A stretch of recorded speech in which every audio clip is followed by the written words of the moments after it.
নমস্কার বন্ধুরা, mister and Mrs মল্লিকের চ্যানেলে আপনাদেরকে স্বাগত জানাই। নতুন করে আর বলার কিছু নেই।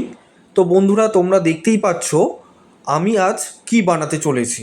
আজকের রেসিপি হলো মুচমুচে ডিমের পকোড়া। এখানে রেসিপিটি বানানোর জন্য প্রথমে কর্নফ্লাওয়ার, বেসন, সেদ্ধ করা আলু আমি এখানে নিয়ে নিয়েছি।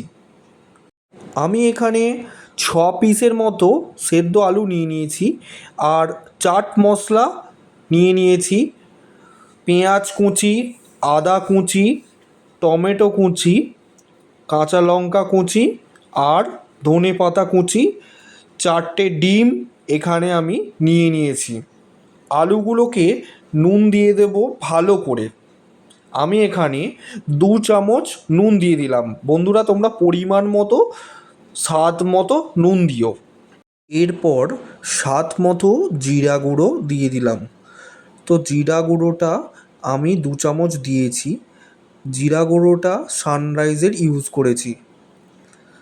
এরপর আমি ধনিয়া গুঁড়ো 2 চামচ দিয়ে দিলাম। তোমরা চাইলে আর একটু স্বাদ বেশি করার জন্য দিয়ে দিতে পারেন। আমি এখানে কুকমির পাউডার ইউজ করেছি, ধনিয়া পাউডার।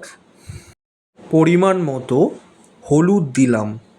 হলুদটা আমি 2 চামচ ব্যবহার করেছি।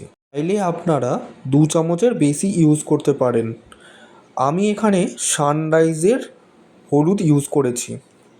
তো এরপর পরিমাণ মতো লঙ্কা দিয়ে দিলাম। আমি এখানে কাশ্মীরি রেড চিলি ইউজ করেছি। সেটা এভারেস্টের কাশ্মীর রেড চিলি পাউডার, এটা তোমরা দেখেছো। তারপর আমি এখানে চাট মশলা 2 চামচ দিয়ে দিলাম। চাট মশলাটাও কিন্তু সানরাইজের দিয়েছি। আলু আর যে সমস্ত মশলাগুলো দিলাম সে সমস্ত মশলাতে আমি পেঁয়াজ কুচি, আদা কুচি, টমেটো কুচানো আর কাঁচা লঙ্কা, ধনে পাতা সমস্ত কিছু আমি একসাথে মিক্স করে নেওয়ার জন্য দিয়ে দিচ্ছি। এবারে কিন্তু ওই আলুগুলো আর কেটে রাখা সমস্ত কিছু জিনিস একসাথে ভালো করে মাখিয়ে নিতে হবে। আমার মাখানো কমপ্লিট। এবারে পরিমাণ মতো বেসন দিয়ে দিচ্ছি। পরিমাণ মতো বেকিং পাউডারও দিয়ে দিলাম। আমি এখানে 2 চামচ বেকিং পাউডার ইউজ করেছি। এরপর 4টে ডিম আমি ফাটিয়ে ওরই সাথে দিয়ে দিলাম। আবার সমস্ত কিছু বেসনের সাথে একসাথে ভালো করে মেখে নিতে হবে। এইবারে একটা ছোট্ট কড়াইয়ে সাদা তেল ঢেলে দিয়েছি।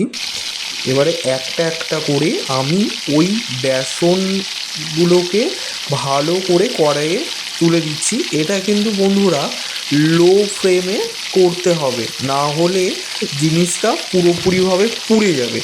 আর ধীরে ধীরে করতে হবে।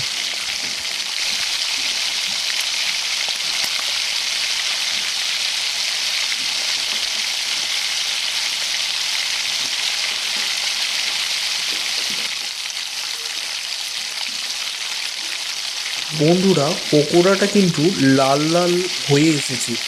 এবারে আমি জিনিসটাকে তুলে নেব। ছাঁচা দিয়ে ভালো করে তেলটাকে ঝাঁকিয়ে আস্তে আস্তে আমি তুলে নেব।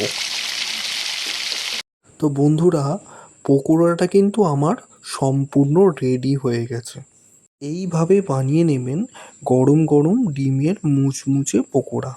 তো বন্ধুরা, ভিডিওটি যদি ভালো লেগে থাকে তাহলে subscribe, like, comment and share করে দেবেন।